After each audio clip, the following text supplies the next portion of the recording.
जो ये बुलडोजर की सरकार नहीं, ये गद्दारों की सरकार है, गद्दारों की सरकार है। वर्तमान राज्य सरकार की भी बहुत बहुत आभारी है, और इसलिए आभारी है क्योंकि इस स्थल को देखने वाले लोगों के टिकटों का इकट्ठा हुआ पैसा पूर्व की रही सपा सरकार की तरह वर्तमान भाजपा की राज्य सरकार ने इसे दबाकर नहीं रखा है। इन सरकारों ने, भाजपा की सरकार बुलडोजर की सरकार नहीं, यह आतंकवादियों की सरकार है, अपनी आवाम को गुलाम बनाकर रखा है। ऐसी सरकार का समय आ गया है अब खत्म होने का, और यहाँ पर बहुजन समाज पार्टी की सरकार बनाकर, बहन जी को प्रधानमंत्री बनाकर यहाँ पे उत्तर प्रदेश में बहुजन समाज पार्टी का राज कायम करने का। कांग्रेस, सपा का, दूसरों का, चंद्रशेखर आजाद का, सबकी बुराई करना, सिर्फ तारीफ करना बीजेपी की कुछ समझ में नहीं आता। ये रैली ही अकेली बीएसपी की नहीं है, ये बीजेपी बीएसपी की दोनों मिला करके है। तो इसका मतलब यह है कि अंदरूनी सांठगांठ अभी जारी है। मायावती जी की आज की रैली भाजपा की रैली थी या बहुजन समाज पार्टी की रैली थी, ये फर्क करना बड़ा मुश्किल है, क्योंकि जो स्क्रिप्ट शाहजी के यहाँ से या भाजपा के यहाँ से दिल्ली से आई थी, शायद वही स्क्रिप्ट मायावती जी मंच से पढ़ रही थी, खुले मंच से पढ़ रही थी, और इतनी वाऊ स्क्रिप्ट थी कि बसपा का काडर, जो बहुजन मिशन का काडर था, वो आधी रैली छोड़ छोड़ करके जाने लगा। क्या बोला मायावती जी ने? काशीराम जी का नाम फलाने जिले से हटा दिया। अरे मायावती जी, उसके बाद तो आपने सपा के साथ समझौता किया था। क्या आपने कैडर को मूर्ख समझती हैं? भारतीय जनता पार्टी की बड़ाई, आरक्षण विरोधियों की बड़ाई, संविधान विरोधियों की बड़ाई आप कर रही हैं, और आरक्षण के समर्थक, संविधान के समर्थक श्री राहुल गांधी जी और अखिलेश यादव जी की बुराई कर रही हैं। पूरे 9 सालों के बाद मायावती जी का लखनऊ में शक्ति प्रदर्शन था, और इन्होंने और इनकी कुछ नेताओं ने, तो हमारी वीडियोस में आप देखेंगे तो कुछ नेताओं ने, कार्यकर्ताओं ने दावा किया था कि लगभग 12 से 13 लाख की भीड़ होगी, जबकि भीड़ मात्र 1 से 1.5 लाख या बहुत ज़्यादा 2 लाख की भीड़ में बताया जा रहा है कि भीड़ का जो आंकड़ा था वो लगभग 1.5 से 2 लाख के करीब में था। चलिए, फिर भी इस भीड़ को देखकर ये माना जा सकता है कि मायावती बहन जी की आज भी जो है लोगों के में अंदर एक अपना नेता मानने की और लोगों का स्नेह प्यार जुड़ा हुआ है, खासकर जो दलित ST हैं उनके लिए। लेकिन सवाल ये है कि मायावती जी ने इसमें कई सारे सवाल खड़े किए, चाहे वो समाजवादी के ऊपर हों, चाहे वो कांग्रेस के ऊपर हों, और यहाँ तक कि चंद्रशेखर आज़ाद के ऊपर हों। मगर मायावती जी ने दलितों के ऊपर हो रहे अत्याचार को लेकर एक शब्द नहीं बोला। उन्होंने ये नहीं बताया कि जिस तरह से अभी हाल ही में गांव-गांव में चोरी का मुद्दा चल रहा है और चोर समझकर किसी की पिटाई कर दी जाती है। अब जैसे कि रायबरेली में एक दलित व्यक्ति की हत्या की जाती है, उसके ऊपर एक सवाल नहीं किया गया। और इन्होंने तारीफ किसकी की? योगी जी की तारीफ की, बीजेपी की तारीफ की, जबकि इन्होंने एक वोट से अटल बिहारी वाजपेयी की सरकार गिरा दी थी। लेकिन क्या मतलब है कि आज मायावती जी को बीजेपी की तारीफ और योगी जी की तारीफ करनी पड़ रही है? आज ही इसी पूरे मामले पर हम बात करेंगे, और जो भी हमारे भाई इस वीडियो को देख रहे हैं पूरी बात आप समझ लीजिएगा, क्योंकि जो बीएसपी के चाहने वाले लोग होंगे हो सकता है उनको थोड़ा सा बुरा लगे, मगर आप भी समझिए कि आज के समय में अगर हम आज अंबेडकर नगर की बात करते हैं तो भी आज अंबेडकर नगर के आसोपुर में एक दलित युवक की हत्या का मामला सामने आया है। अब उसमें पोस्टमार्टम रिपोर्ट आने के बाद पता चलेगा पूरा मामला क्या था। रायबरेली में, और दूसरी बात, सुप्रीम कोर्ट के जज जो BR गवई, जो बौद्ध धर्म के चाहने वाले दलित परिवार से आते हैं, दलित वर्ग से आते हैं, उनके ऊपर जूतों से हमला करने की कोशिश की जाती सुप्रीम कोर्ट में। मायावती जी कम से कम एक ही बार उसमें कह देती। अभी कुछ दिनों पहले उन्होंने बयान दिया था, और आरक्षण के साथ जिस तरह से छेड़छाड़ हो रही, जिस तरह से उसको यहाँ से वहाँ, और उसमें जो कमी कर रही, जो उसमें जो भी किया जा रहा है आरक्षण के साथ, उसके ऊपर एक शब्द बोला होता नहीं। माननीय काशीराम जी ने बीएसपी को बनाया, और बीएसपी में मायावती जी को तवज्जो दी, और ये 4 बार की मुख्यमंत्री बनती हैं। कई बार ये समाजवादी पार्टी के साथ गठबंधन करती हैं, कई बार ये बीजेपी के सपोर्ट से मुख्यमंत्री बनती हैं, कई बार कांग्रेस के साथ गठबंधन होता है। आज उन्हीं पार्टियों पर इनका निशाना क्यों है? क्या ये जो समाजवादी पार्टी के पास 37 सांसद हो गए हैं और ये जो कांग्रेस का उठता हुआ ग्राफ है जिसके पास 6 सांसद हो गए हैं, क्या यही मतलब है? और इसी को बचाने के लिए मायावती जी का एक नई चाल इसमें दिख रही है या फिर एक नई कहानी है?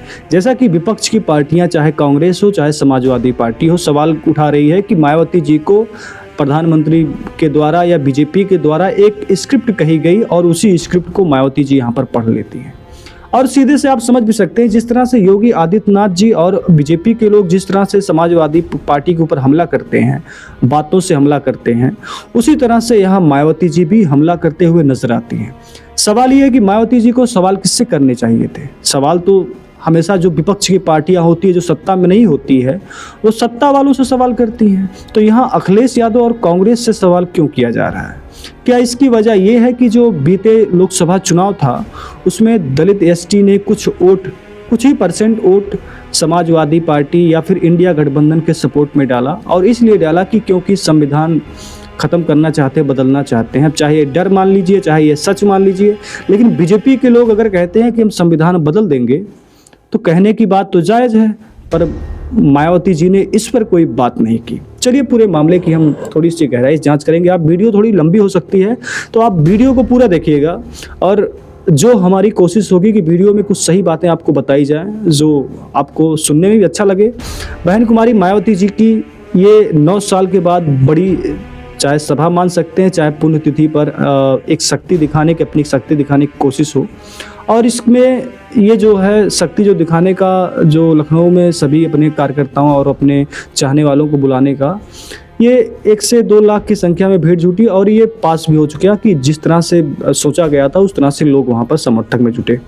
मायावती जी ने आजम खान को लेकर बसपा में शामिल होने के ऊपर भी कहा कि मैं ऐसे किसी से छिपकर नहीं मिलती हूँ, जब भी मिलती हूँ तो खुले में मिलती हूँ। नगीना सांसद चंद्रशेखर आज़ाद पर बिना नाम लिए उनके ऊपर सिरहाना साधा गया कि ऐसे लोग बिकाऊ लोग हैं जिनसे लोगों को सावधान रहने की ज़रूरत है।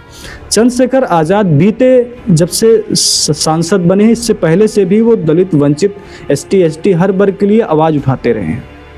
अब मायावती जी के साथ कई बार गठबंधन को लेकर, उनके पार्टी से मिलने जुलने का या फिर उनकी पार्टी के साथ मिलकर काम करने की बात को लेकर चंद्रशेखर आज़ाद ने कई बार कोशिश की है कि बीएसपी के साथ अगर हमें मौका मिलता तो हम काम करना चाहते हैं, मगर बीएसपी ही चंद्रशेखर को कभी बिकाऊ बता देती, कभी वोट काटने वाली बता देती, तो कई नाम उनको देती है बीएसपी।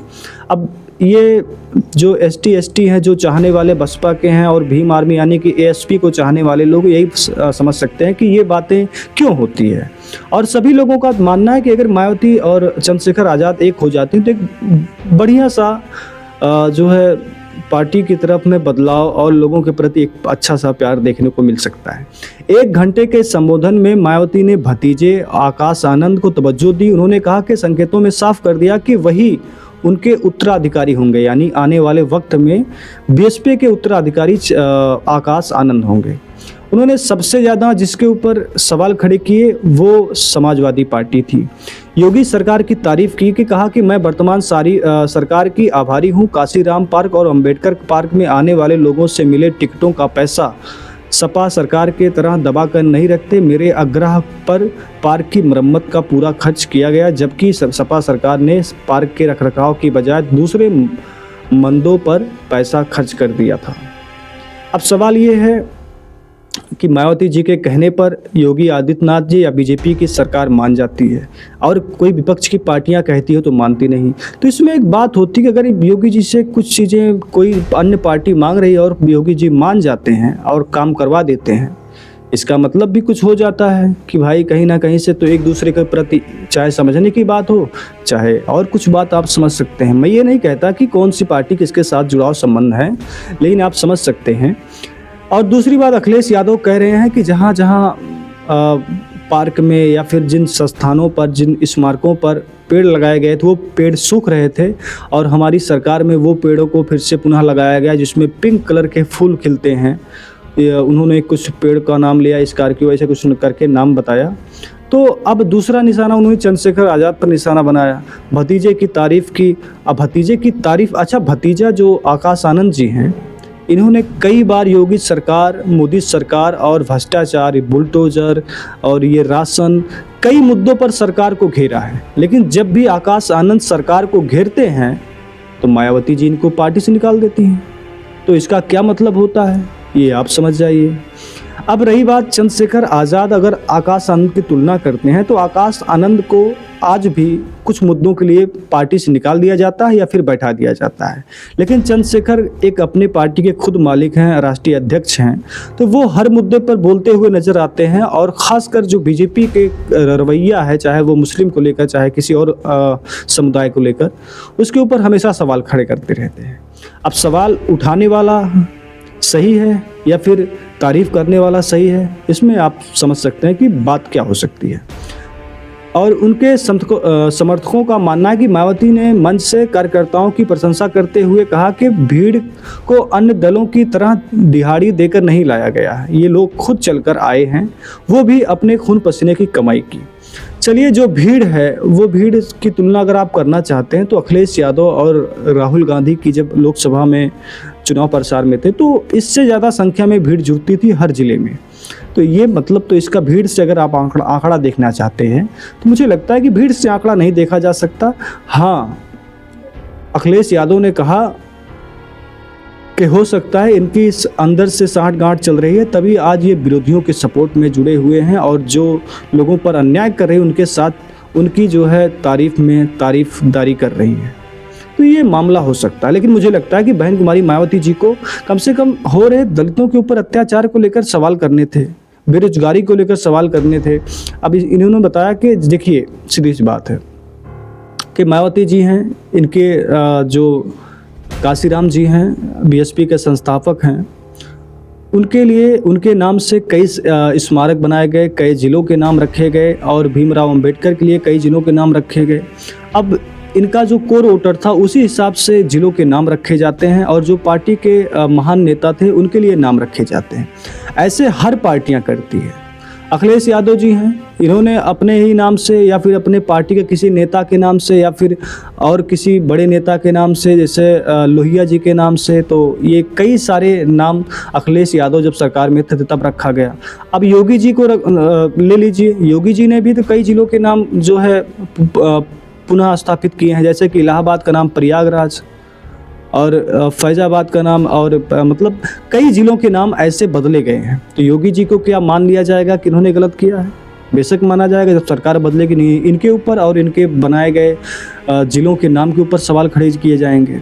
कांग्रेस या बीजेपी, अब एक और अटल पथ, अटल मार्ग, ये सारे किसके नाम से हैं? सब अपने, हर कोई पार्टी अपने बड़े नेता, जो बड़ा नेता होता है उनके नाम पर काम करती है और अपने लोगों को, अपने कोर वोटरों को साधने के लिए इस तरह के नाम चुने जाते हैं, चाहे मान्यवर काशीराम जी हों, चाहे अटल बिहारी वाजपेयी जी हों, चाहे इंदिरा गांधी जी हों, चाहे मुलायम सिंह यादव जी हों, जो भी नाम है, हर कोई अपने अपने हिसाब से नामों का नामकरण करता है। तो मुझे नहीं लगता कि नामकरण से जो है बहुत ज़्यादा राजनीति होनी चाहिए, मगर राजनीति तो होगी।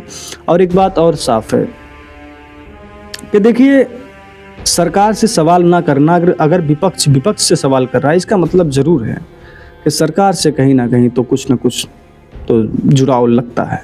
आपकी जो राय है कमेंट में ज़रूर बताइएगा। धन्यवाद, नमस्कार।